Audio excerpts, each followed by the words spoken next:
Hello everyone, this is Professor Ron, and this lecture today is all about how to install Google Webmaster tools. And just to break this down real quick, so first off we're going to talk about how easy it is to install Google Webmaster tools. Then secondly, we will talk about Google Analytics versus Google Webmaster tools to help you understand why you need both of these and what the difference is. And then lastly, I'll actually do a screen capture. I'll do a walkthrough and show you exactly how easy this is. It'll only take a few minutes. It's actually quicker than Google Analytics if you've done it a certain way. So we'll go over that in a minute. But starting off, in terms of installing this Google Webmaster Tools, it's extremely easy to install this portion to the back end of your website. Very simple to do. But the thing about it, and you'll see why in the video walkthrough, you want to install Google Web Analytics first. And that's because it's a very seamless way to install Google Webmaster Tools is if you have Google Analytics installed first. So we'll go over that in the screen share, but like I said, very easy to do, but I highly, highly, highly recommend that you install Google Web Analytics first. Secondly, the difference and kind of why you want Google Analytics and Google Webmaster Tools. So Google Webmaster Tools is all about what it is that Google as a search engine is doing on your website, how it's crawling your website. It actually tells you keywords that you're getting ranked for. It will tell you the people that are linking to your website, whereas Google Analytics tells you what your visitors, your website visitors are doing. So think of it this way. Google Analytics is all about your visitors. Google Webmaster Tools is all about search engines, specifically Google, which is the biggest one by far. So having both of these is going to give you a full gamut of information and what you really need to understand how your website is performing. So that's why you want to have both of these. And like I said, both very simple to do. Google Analytics should be installed before that, or before Google Webmaster Tools. And let me show you why now. I'll actually do a video walkthrough here. All right, so you can see that we are at the Google Webmaster Tools main page here, and all that is right up here. You can see it. It's google.com/webmasters. So it's really simple to do this. We're going to click on Sign In to Webmaster Tools, and if you're a first-time visitor, it's going to ask you to, fill out some information. But I'm not a first-time visitor, so I've got websites listed here. I've blurred them out.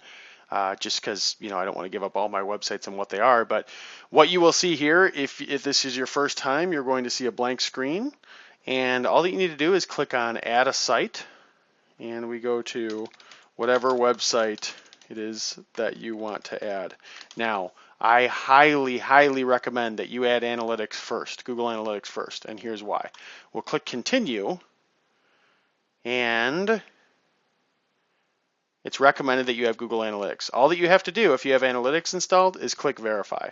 That's it. It's that simple. So install Google Analytics first. If for whatever reason you don't want to do that, there are alternate methods right here. You could do an HTML file upload to your site, which is a little complicated. You have to kind of get in the back end to do that. You can add a tag to your site's homepage, which again gets into the code portion of things. You can sign in with your domain name provider, which is kind of cool, except it doesn't have all of them listed, so it gets a little confusing. And then use your Google Tag Manager account, which is more complicated. I'm sure most of you don't even have that, so we won't go over that method. So these are, in my opinion, the more complicated. Of these, probably the easiest one is domain name provider if they have it listed. So we'll click there and it says select your domain name registrar. So you can do it this way. But that gets a little confusing. So let's just click on recommended method here and we'll click on verify. Remember, I already have Google Analytics installed on this website. So we'll click on verify. That's it. It's that simple. So now you go into here, and you're not going to see information right away, but what you'll end up seeing eventually is it will actually tell you search queries that brought traffic to your website. It'll tell you links to your website, how many times you're linking internally to yourself. It tells you with the Google index, how many pages are indexed and what are the keywords that are important for you. It has an area here for sitemaps, which are important. If you've created a sitemap, it tells you how to do that. Search appearance, it tells you all that. So there's a lot of great information in here. Like I said, when you first install this, you guys, it's not going to have anything in here for you.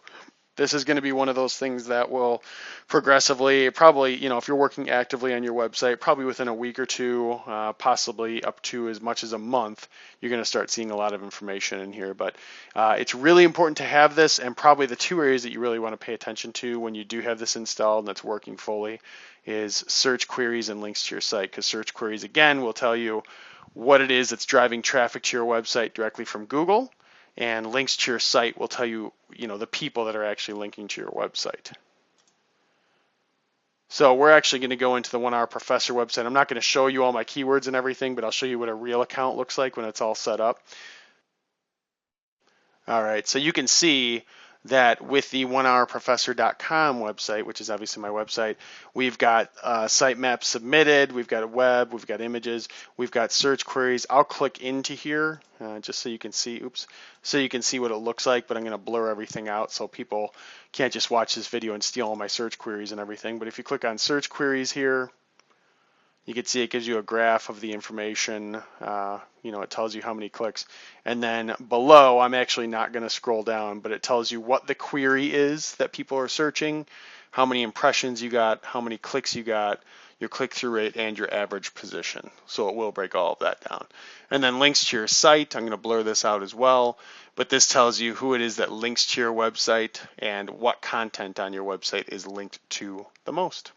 So that's why this is all very important. If you understand this, this information, then when people link to you, you can check out their websites. And also understanding what keywords are driving traffic to your website is absolutely instrumental in being successful with your business and your online website.